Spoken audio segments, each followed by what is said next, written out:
RPSC भंग करो, नौजवानों को न्याय दो। इस बार भजनलाल जी, कांग्रेस पर आप ये जो लुका छिपी का खेल खेल रहे हो, राजस्थान का नौजवान बर्दाश्त नहीं करेगा। एकदम से आपको मुख्यमंत्री बना दिया, आपसे पद को पचा नहीं पा रहे हो। वो भजनलाल जी के चेले थे, वो अलग से सरकार चला रहे हैं। भोपा भाई का राज है राजस्थान के अंदर। कांग्रेस पूरी बीजेपी की गोद के अंदर बैठी है। कब ईडी सीबीआई आए तो उनको घसीटते हुए नए जोशी की तरह जेल में डाल दे, ये भी तय नहीं है। आक्रोश रैली के बाद मुझे पूरा भरोसा हो गया कि राजस्थान का जवान इस बार तैयार है। पूरे इंडिया में पता लग गया भजनलाल सरकार फेल है। और नहीं राजस्थान की एजेंट किसी कभी डर लगता, नहीं हार्डकोर अपराधियों से डर लगता जो आए दिन हम क्या देते। मेरे कोई फर्क नहीं पड़ता भाई, तो भजनलाल जी को लगता होगा। कांग्रेस के बहुत से नेताओं को मैं जानता हूँ जो अपना बंगला और सुरक्षा बचाने के लिए मोदी और अमित शाह की टक्कर काटते रहते। कांग्रेस पार्टी के बहुत से नेता देवनानी दो विधानसभा के अध्यक्ष और मुख्यमंत्री के दरवाजे में टक्कर काटते रहते और बड़े बंगले ले भी ले। ये जातिवाद का जहर किसने बोला? ये लोग वसुंधरा कि मैं जिसके पीछे पड़ता हूँ उसको दिन में तारे दिखा देता हूँ। ये बहुत से नेताओं को तारे दिखा और बहुत से नेताओं के एम्पायर खत्म कर दिए। करो आरपीएससी भंग करो, भजन सरकार होश में आओ, नौजवानों को न्याय दो।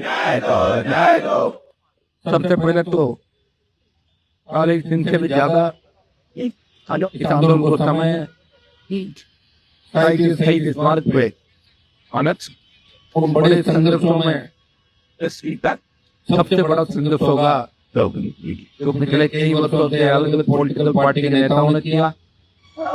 और शायद कोई सांसद लगातार 40 दिन से ज्यादा आपके बीच इस तपती धूप के अंदर बैठा। 100 लोगों ने आपने गिरफ्तारी दी और 1 लाख जवानों से ज्यादा रैली करके आपने बता दिया कि राजस्थान का जवान इस बार आक्रोशित है। इस बार भजनलाल जी, कांग्रेस और आप जो लुका छिपी का खेल खेल रहे हो, अब एक राजस्थान का नौजवान बर्दाश्त नहीं करेगा। पहले गहलोत वसुंधरा का गठबंधन लंबे समय तक राजस्थान को गर्त में डुबो दिया। और आप भी उनके साथ चल पड़े। भजनलाल जी, आपको जानकारी नहीं है, आप इतने बड़े ज्ञानी नहीं हो। आपने कभी एकदम से आपको मुख्यमंत्री बना दिया, पहली बार के विधायक और पहली बार के सीएम। निश्चित रूप से आपसे पद को बचा नहीं पा रहे हो, ये हर व्यक्ति जानता है। और हर कोई आपको आके कान भर देता है और उसी लिए टेलीफोन करते। तो अफसर तो इतने तंग हो गए कि एक दिन में 3 फोन करते हो, कभी तो काम कर देना, आधे घंटे बाद लोग मत करना और शाम को कर देना। लोग कौन सी बात माने थे, अब 3 बात कह दिया आज पूरे दिन में आपने। तो ये भजनलाल जी की असली कहानी है राजस्थान की। ब्यूरोक्रेट सरकार चला रहे हैं दिल्ली से भी। ओम बिरला जी की अलग से सरकार चल रही है, प्रधानमंत्री कराती है सरकार, वहां संघर्ष अलग चल रही है, यहाँ संघर्ष अलग से चला रहा है, ब्यूरोक्रेट अलग से चला रहे हैं। 1, 2, 4, 5 लड़कों की मंडली जो भारतीय जनता पार्टी के साथ घुमा करते थे, वो भजनलाल जी के चेले थे, वो अलग से सरकार चला रहे हैं। चीफ सेक्रेटरी और शिखर अग्रवाल के 2 अलग गुट हो गए। एक सीएस अलग गुट के अंदर बैठा है, शिखर अग्रवाल अलग गुट के अंदर। मेरे भाइयों, इससे बड़ा दुर्भाग्य नहीं हो सकता। और अगर इसी तरह हालात रहे तो वो दिन दूर नहीं जब राजस्थान का आम आदमी इस सड़कों पे इस सरकार के खिलाफ आंदोलित होगा, हर वर्ग आंदोलित होगा। क्योंकि प्रत्येक व्यक्ति जिस उम्मीद के साथ वोट लोगों ने दिए, आरपीपी को छोड़ के लोगों ने बीजेपी को वोट डाला। ये तमाम मुद्दे भारतीय जनता पार्टी के थे कि हम अगर सत्ता के अंदर आए आरपीएससी को भंग करेंगे, पेपर लीक के जो दोषी घटनाओं के उनको सलाखों के पीछे डालेंगे। ऐसा ही भर्ती रद्द का नारा था बीजेपी का, बड़ी सस्ती करने का नारा था, बहुत से ऐसे नारे थे। 1.5 साल के अंदर नारों की पोल खुल गई। पिछले बजट की क्रियान्विति अभी तक नहीं हुई, बार-बार बजट में ऐसा नहीं होता। भजनलाल जी परमानेंट हेलीकॉप्टर और चार्टर के पीछे पड़े हैं, हर दिन हवा में उनको पता है हटने के बाद कोई नहीं बिठाएगा। एक चीज ठान ली, जब तक सीएम हो रोज एक बार हेलीकॉप्टर हवाई जहाज में चलो, बाद में मौका मिलेगा नहीं। क्योंकि ये भी नोटिस जो पर्ची से बना है, तो पर्ची से बना हुआ आदमी कभी भूलता नहीं कि जो मैं तो पर्ची से बनाऊं, अगर मुझे हटा भी गया उसी जगह बिठा देंगे जहां मैं पहले काम करता था। तो भाइयों, इनके हाथ में कुछ नहीं है। भोपा भाई का राज है राजस्थान के अंदर, पोपाबाई का राज वो राज था जिसमें 15-15, 20-20 दिन तक पोपाबाई को पता ही नहीं रहता था नीचे क्या हो रहा है। वो सो जाती थी, पोपाबाई पी कर सो जाती थी, और इसलिए फिर पोपाबाई का राज का नाम क्यों पड़ा कि पोपाबाई पी कर सो जाती और जनता मर रही तो मरने दो। वही पोपाबाई का राज इस बार भजन राज सरकार में लग रहा है। और कांग्रेस पूरी बीजेपी की खोज के अंदर बैठी है। कांग्रेस की जो नकली लोग बयान भी जो आपको अखबार में फोटो छपाकर नजर आ रहे, इनका खुद का कोई फ्यूचर नहीं है। तो पीली सीबीआई आए और उनको घसीटते हुए मेरे दोषी की तरह जेल में डाल दे, ये भी तय नहीं है, कभी भी जेल जा सकता है। मिलाजुली का खेल अब ज्यादा दिन राजस्थान का तो नहीं चलेगा। राजस्थान के नौजवानों ने ठान लिया और एक आक्रोश जो आपने जयपुर की सड़कों में दिखाया, मैं आपको विश्वास दिलाता हूँ कि आप अब की बार जो जुलाई के अंदर लोकसभा चलेगी, आप देखना किस तरह देश की सरकार को अकेला आपका साथ देश सरकार को कट गए। ये तमाम तहरीर के मुद्दे थे। राजस्थान को विशेष राज्य का दर्जा रहने के बाद हमारे बेरोजगारों को रोजगार की, महिला उत्पन्न की, दलितों पे जो अत्याचार हुए, तमाम समाजों के रेजिमेंट लेकर किसी से बात करी।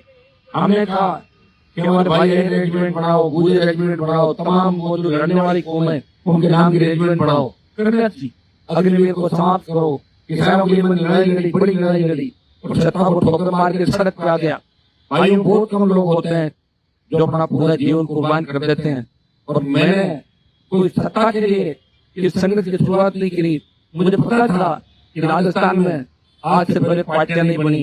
राजस्थान के मेरे भाई जब तक समझेंगे, जब तक बहुत देर हो जाएगी, लेकिन आक्रोश देने के बाद मुझे पूरा भरोसा हो गया कि राजस्थान का जवान इस बार तैयार है आर पार की लड़ाई लड़ने के लिए, सरकार से दो हाथ करने के लिए।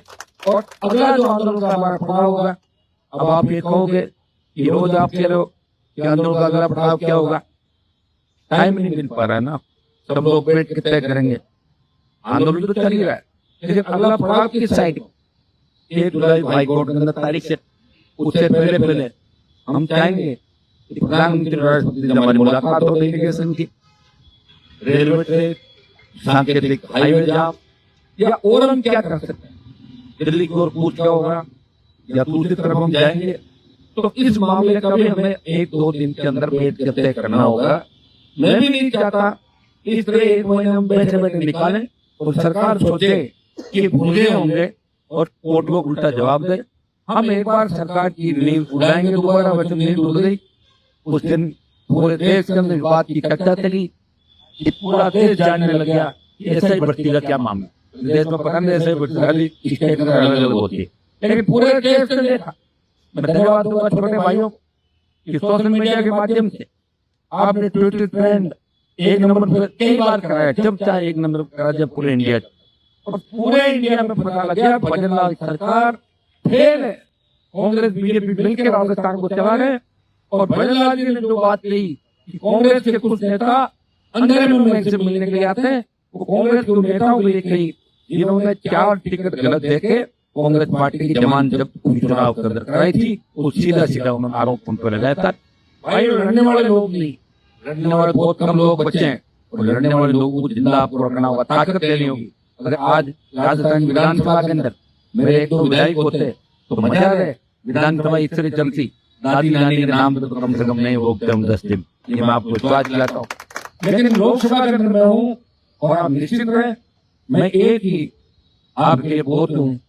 और भी जुड़ेंगे लोग निश्चित रूप से, और भी लोग हमारे पास बीजेपी पार्टी बनी, आरडीपी उदय था, उस बेल्ट के अंदर 2 जिलों में आदिवासी भाइयों का हमारे सम्मान स्वाभिमान की लड़ाई लड़ रहे हैं, बाकी आदिवासी पार्टी का गठन किया।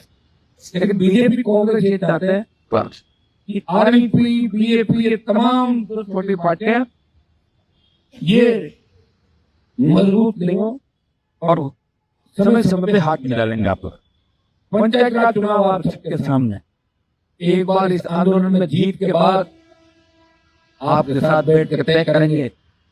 और आपने अगर ठान लिया, नौजवान जिधर चलता है उधर जमाना चलता है, जिस तरह 1857 की क्रांति के अंदर एक नई शुरुआत 1857 हुई और मंगल पांडे, तांत्या टोपे, झांसी की रानी लक्ष्मीबाई और इस तरह के वीर उस क्रांति से वीर निकले और उन्होंने हिला दिया अंग्रेजी सियासत हुकूमत को और थोड़े संघर्ष के बाद अंग्रेजों को भागना पड़ा।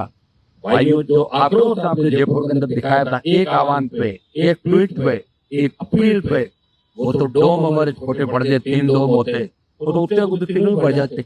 लाख से ज्यादा जवान अपने अपने साधनों से बाढ़ से भरपूर वो डूंगरपुर से कहीं आना कहते, प्रत्येक वर्ग, प्रत्येक जाति, प्रत्येक किसान का बेटा इस सरकार को चेताने के लिए आया था। ये रैली नहीं थी, ये रेला था। भारतीय जनता पार्टी के कई मंत्री जब विस्तार होगा, कई बदल जाएंगे, कहीं नए आ जाएंगे, बदलना की कुर्सी भी खतरे के अंदर पड़ गई है। ये मैं आपको कहना चाहता हूँ। कभी भी नई फैक्ट्री राजस्थान के अंदर खुल सकती है, इनसे राजस्थान हम संभालने वाला नहीं है। इनको तो खुद को पता नहीं कितने लोग संभाल रहे हैं, राजस्थान को कैसे संभालें। तो भाइयों, हमें लड़ना है, लड़ाई भूलनी नहीं है। आपका भाई आपके साथ है, पूरी ताकत के साथ है। किसी से डर नहीं लगता उसको, मैं तो मोदी की सीबीआई से डर लगता है, और नहीं राजस्थान की एजेंसी से कभी डर लगता है, नहीं हार्ड कोर अपराधी से डर लगता, जो आए दिन धमकियां देते। मेरे कोई फर्क नहीं पड़ता भाई, तेरे वजन आज जो लगता होगा वो धमकी वाली बात उनकी जरूर आती है। मैंने तो कक्षा भी उठा दी थी, लेकिन सुरक्षा कर्मी मुझे छोड़ ही नहीं जा रहे। मैं इनकी व्यवस्था मुझे करनी पड़ेगी, और क्या करूँ बताओ मुझे, मैं तो उठा दी।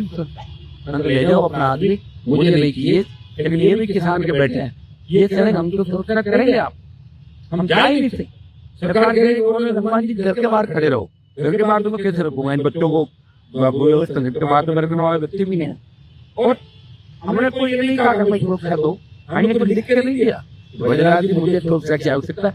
आपकी सरकार ने कहा कि हनुमान जी को खतरा है, और सेंट्रल आईपी का इनपुट है। आप भी तो बात कर रहे हो, आप भी तो बात निकालते रहो, आप भी वापिस करते रहते। मैंने कभी आपके बीच आते ही नहीं, मैं देता हूँ कि एमएलए को एक सिपाही मांगते घूमते हैं। और दिल्ली में भी कांग्रेस के बहुत से नेताओं को जानता हूँ जो अपना बंगला और सुरक्षा बचाने के लिए मोदी और अमित शाह के चक्कर काटते रहते। कांग्रेस पार्टी के बहुत से नेता, यहाँ भी बहुत से नेता बड़े बंगलों के लिए देवनानी जो विधानसभा के अध्यक्ष है और मुख्यमंत्री के दरवाजे में चक्कर काटते रहते हैं, और बड़े बंगले ले भी उसकी सोच ही उनका देखा हुआ नहीं जीवन।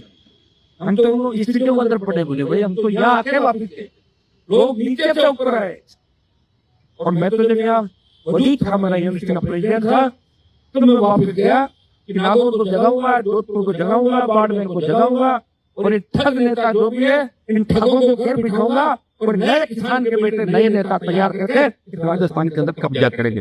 ये तो इसी से कर गया था, लोग तो नीचे से ऊपर आते, लेकिन सब कुछ सिस्टम का जम गया था।